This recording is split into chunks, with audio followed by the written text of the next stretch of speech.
Ganga express की शानदार प्रस्तुति। आप सुन रहे हैं Nitish Lal Yadav. Music by DJ Umesh, Shukipur Bazar. तोरा हाथ लगन के अंगूठी पिन्हाइल सारा सैके हमारोई मनवा के जान।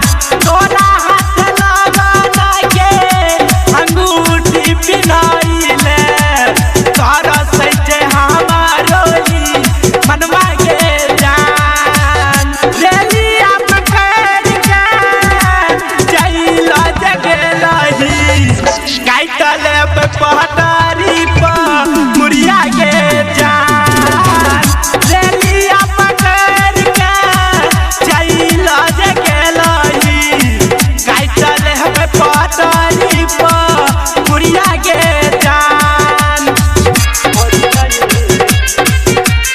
Music by DJ Umesh, Shukipur बाजार। कवना मरद के गए आसारा पुरलही बौला तेज बढ़ा दलही हमारा दर्द के।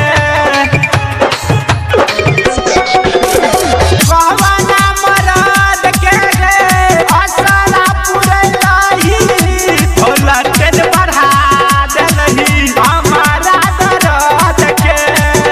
तोहरा के ठोकर से ललनिया दिल टूट गेल टूट जाला हमरोई मटकुरिया के जान। रेलिया पकड़ के चैला जगलही काटले पे पहटारी पर मुड़िया के जान। रेलिया पकड़ के चैला जगलही काटले पे पहटारी पर मुड़िया के जान।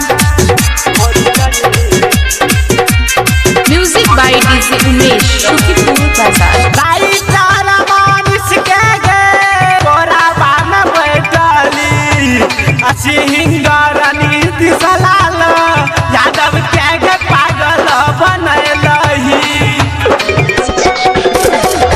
राइटर मानिस के गे कोराबा में गेलही सिंगर नीतीश लाल यादव के गे पागल बनलही।